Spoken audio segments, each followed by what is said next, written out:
Episode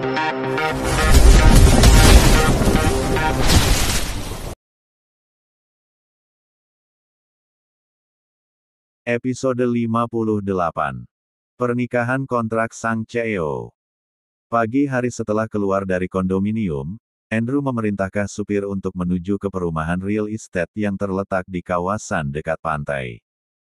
Rumah mewah yang telah dia siapkan untuk Diana. Rumah itu sudah lama dia miliki, tetapi tidak pernah dia gunakan karena baginya tinggal di kediaman kecil seperti kondominium membuat dirinya bisa lebih dekat dengan Diana. Selain itu perubahan yang drastis dikhawatirkan akan membuat Diana tertekan. Ketika dia melihat kesungguhan hati gadis itu dan tekadnya yang luar biasa, untuk dapat menjadi wanita yang bisa berjalan bersamanya dengan penuh percaya diri, hati Andrew menjadi tersentuh dan semakin jatuh cinta. Baginya Diana bukan saja wanita yang sekedar cantik dan lembut tapi juga penuh pengertian. Sikap mentalnya yang luar biasa membuat dirinya mendaki ke atas.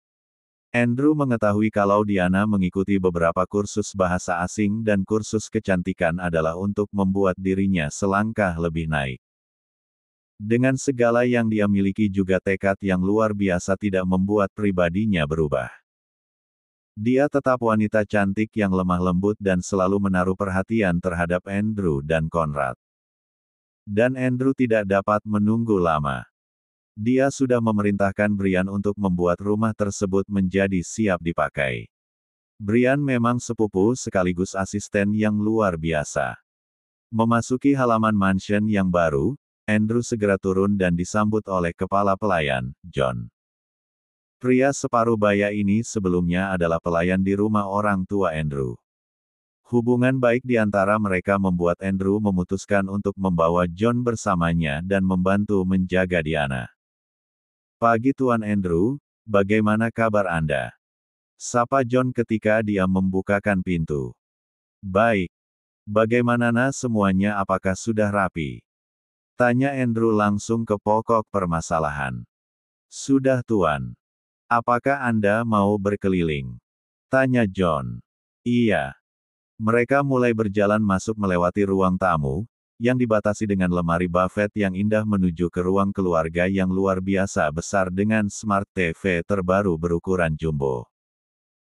Gucci mewah menghiasi sudut ruangan, sofa besar dan mewah berwarna putih juga karpet bulu, yang lebar menambah kenyamanan ruang keluarga dan di samping ruang keluarga, adalah ruang bermain bagi Conrad yang bisa tembus ke taman.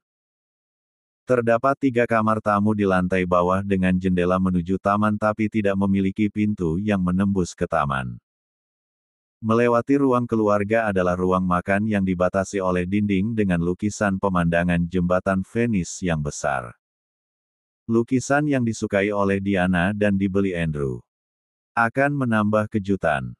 Ruang makan yang mewah dengan meja pualam putih besar dan terdapat 6 kursi menghiasi meja. Lemari marmer indah menghiasi dinding ruang makan tersebut, selebihnya adalah ruang belakang. Andrew tidak terlalu memperhatikan detail ruang belakang yang tentu saja terdiri dari dapur, ruang karyawan, mencuci, gudang dan sebagainya.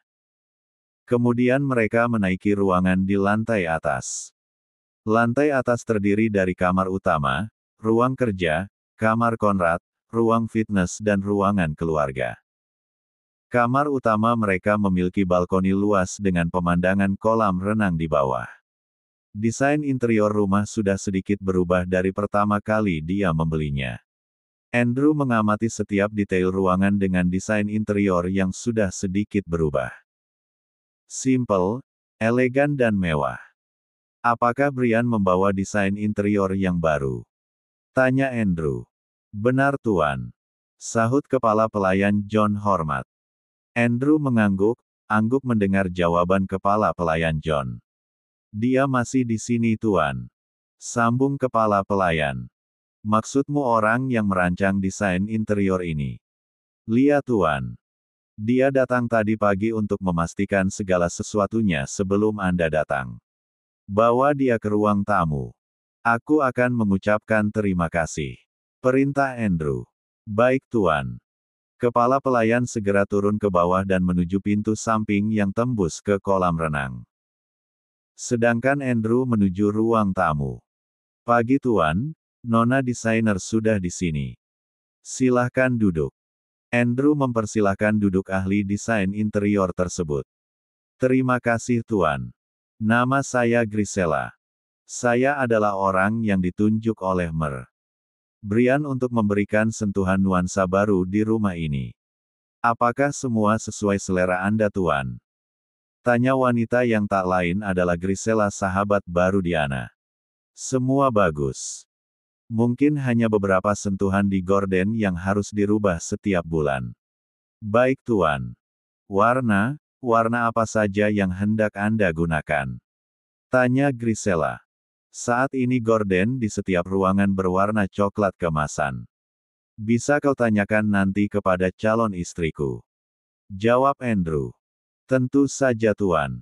Saya akan menemui Nyonya nanti. Baiklah. Kau bisa pergi sekarang. Dan kau bisa menghubungi kepala pelayan John kapan bisa bertemu dengan Nyonya rumah ini. Kata Andrew. Baik Tuan. Saya permisi dulu. Terima kasih. Grisela beranjak dari ruang tamu ke arah pintu samping. Setelah berbincang dengan kepala pelayan, Grisela meninggalkan mansion mewah. Sementara Andrew mengeluarkan smartphone-nya dan menghubungi Papito. Bawa mereka hari ini langsung ke mansion. Perintah Andrew. Dan sambil menunggu siang, Andrew memutuskan menggunakan ruang kerja untuk mulai membuka laptop dan kembali bekerja. Hari sudah menjelang sore ketika Papito datang membawa Diana dan Conrad. Sejak awal ketika mobil baru di depan gerbang, seorang security sudah mengabari kepala pelayan John akan kedatangan mereka. Kepala pelayan segera memerintahkan semua anak buahnya untuk keluar dan memberi sambutan pada nyonya rumah mereka. Diana dan Conrad turun dengan menahan perasaan tidak mengerti. Semua dia sembunyikan di balik kacamata hitam besar Dolce Gabbana. Selamat sore Nyonya, perkenalkan saya kepala pelayan di rumah ini. Nama saya John. John membungkuk memberi hormat ketika memperkenalkan diri. Halo John, aku Diana dan ini Conrad. Diana memperkenalkan diri menutupi rasa canggung. Selamat siang Nyonya dan Tuan Muda, selamat datang. Seperti sudah dikomando semua pelayan serempak menyapa mereka. Diana tersenyum. Tiba Conrad berlari ke arah salah satu pelayan wanita. Nanyi, aku rindu padamu. Ujar Conrad sambil memeluk pelayan wanita yang merupakan pengasuh Conrad sedari bayi. Andrew membawa wanita tersebut keluar dari kediaman Rachel.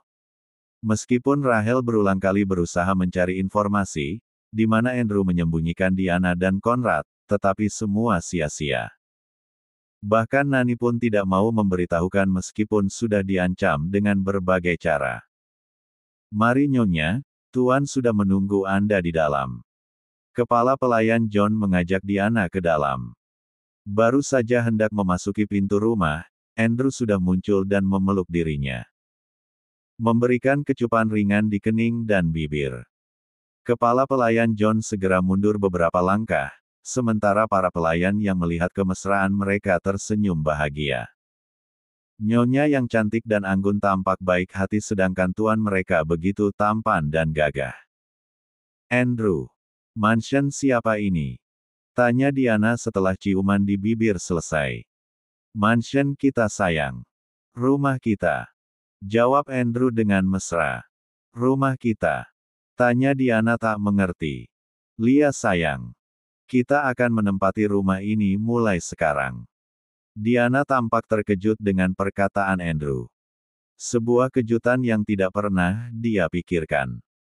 Ayo kita masuk, akan kutunjukkan kamar kita. Bisik Andrew di telinga Diana hingga membuat wanita itu tersipu dan pipinya memerah. Tapi Conrad. Diana teringat Conrad yang masih di luar. Tenang saja Nani akan mengurusnya. Sekarang dia pasti sedang berlarian di taman. Kata Andrew sambil mengangkat tubuh Diana dan menggendongnya. Andrew turunkan aku, malu. Sahut Diana tetapi tangannya tanpa dia sadari sudah mengalung di leher Andrew. Hahaha kau menggemaskan, malu tapi suka. Goda Andrew sambil melangkah ke atas dengan menggendong Diana. Para pelayan yang melihat mulai kasak-kusuk bergosip melihai kemesraan tuan rumah mereka. Jangan bergosip saja. Mulai kerja dan siapkan snack sore. Kepala pelayan John memberi perintah. Sore ini begitu cerah secerah perasaan hati setiap orang di Mansion Andrew. Episode 59. Memasuki pintu kamar Andrew tidak juga menurunkan Diana. Gadis itu memandangi sekeliling ruangan kamar dengan decak kagum. Kamar yang begitu luar biasa mewah dan luas. Kamar yang didominasi oleh warna keemasan dengan desain modern minimalis. Sebuah kasur bulat yang besar berada di tengah ruangan. Unik tapi elegan. Ada karpet tebal melingkar di bawah. Kamar yang luas meskipun masih banyak bagian yang kosong, foto diri Diana tergantung di dinding kamar. Masih kurang foto mesra kita menghiasi kamar ini. Bisik Andrew di telinga Diana. Andrew kemudian membawa Diana, yang masih dalam gendongannya menuju ruangan lain masih di dalam kamar. Sebuah ruangan yang besar dengan nuansa yang lebih cerah meskipun tidak meninggalkan unsur kemasan. Apa ini Andrew? Tanya Diana tidak mengerti. Kloset. Saat ini kita masih berbagi. Kata Andrew sambil menurunkan Diana, dan membiarkan gadis itu berkeliling ruangan. Ini ruang untuk menyimpan pakaian. Apakah tidak terlalu besar? Tanya Diana dengan polos. Ternyata kursus belum dapat mengubah kepribadian dasarnya. Tunggu sampai beberapa saat, kau akan memohon untuk memiliki kloset pribadi. Sahut Andrew. Ah, tidak mungkin. Ruangan ini saja cukup untuk membuka sebuah boutique. Sahut Diana dengan penuh percaya diri. Di tengah ruangan adalah lemari etalase, yang mewah tempat di mana mereka akan meletakkan aksesoris seperti jam tangan, pin dan penjepit dasi, maupun perhiasan wanita. Kakinya kemudian melangkah menuju sisi kiri ruangan, ada beberapa gaun tidur yang mini dan pendek dengan warna-warna pastel. Pakaian ini untukku. Tanya Diana sambil semu merah menghiasi wajahnya. Tentu saja aku tidak akan memakai pakaian itu. Canda Andrew. Diana tertawa lirih sambil memukul dada Andrew ringan. Pergilah berbelanja dan penuhi kloset ini dengan semua yang kau suka.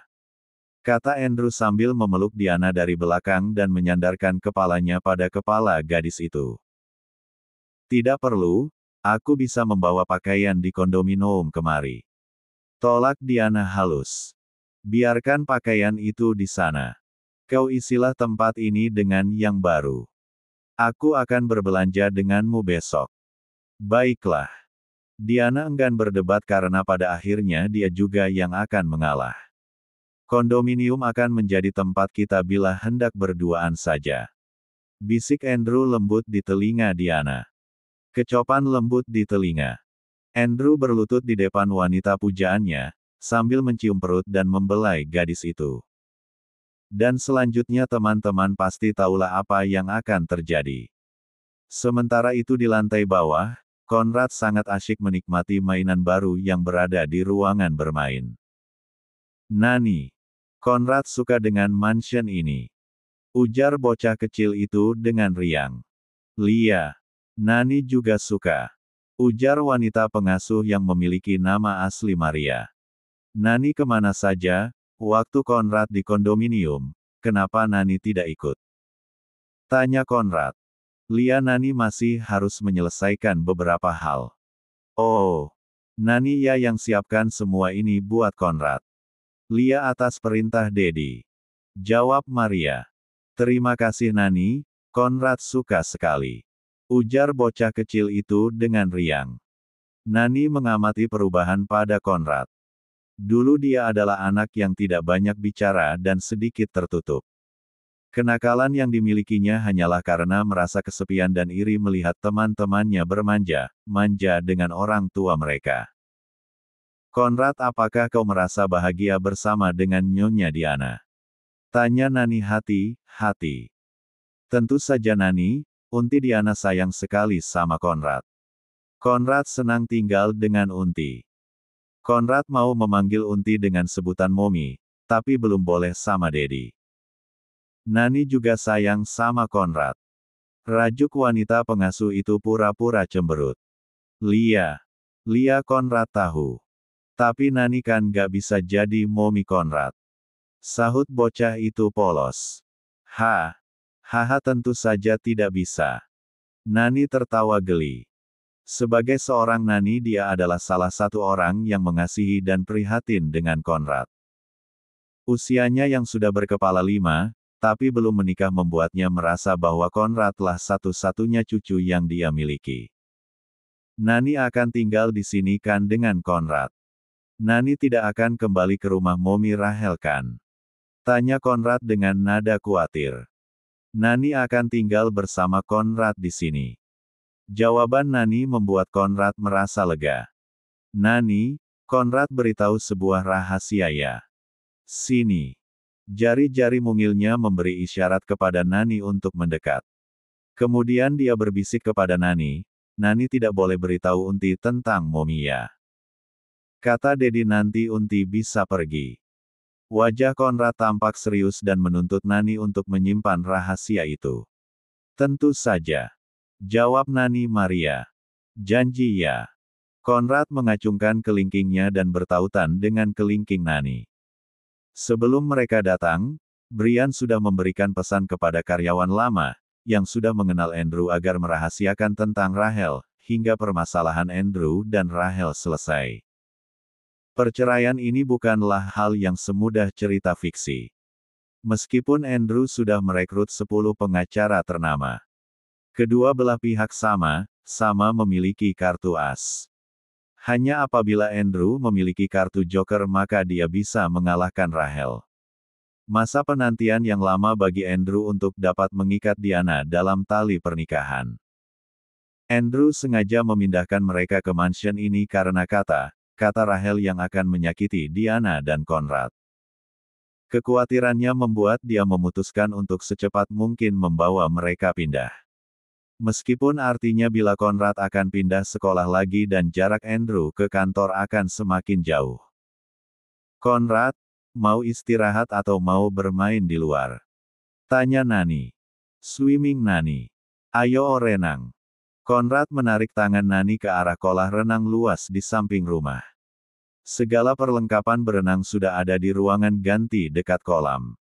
Konrad tampak gembira bermain di dalam kolam dengan menggunakan ban kecilnya. Kau melupakan Unti sayang. Diana memanggil Konrad dari atas. Suara riang Konrad menggelitik telinganya yang sedang dalam pelukan Andrew. Dengan hanya menggunakan batrobe Diana menyapa Konrad dari jendela kamar. Unti ayo turun, main dengan Konrad. Ayo Unti cepat. Teriak Konrad dari bawah. Unti masih sibuk. Sahut Andrew yang tiba-tiba muncul dengan bertelan, jong dada sambil memeluk Diana. Dadi. Ayo turun, jangan bobo terus masih sore. Celoteh polos Konrad. Tuh dengar masih sore. Kata Diana kepada Andrew sambil mencubit pinggang Andrew. Oh kau berani ya menyakiti aku. Andrew menarik Diana merapat ke dalam pelukannya. Sudah. Ayo turun. Aku juga mau menikmati kolam renang di bawah. Ajak Diana sambil melepaskan diri dan melemparkan batrobe kepada Andrew. Mereka turun sambil bergandengan tangan dengan mesra menuju kolam renang, para pelayan yang melewati mengangguk hormat. Begitu mereka tiba dan berganti pakaian, kemudian bergabung dengan Konrad. Nani segera memerintahkan pelayan untuk menyediakan orange juice, sparkling water, buah dan beberapa biskuit. Wanita pelayan yang mengantarkan makanan ringan tersebut, hanya dapat menelan ludah melihat tubuh atletis Andrew dan mandang iri akan kebahagiaan mereka. Nani yang tanggap akan hal itu, segera memerintahkan gadis pelayan untuk masuk ke dalam dan kembali bekerja. Seumur hidup dirinya sudah berjanji akan mengabdi dan melindungi Andrew dan orang-orang yang dia cintai. Karena kebaikan Andrew lah dia bisa bekerja dan hidup nyaman seperti saat ini.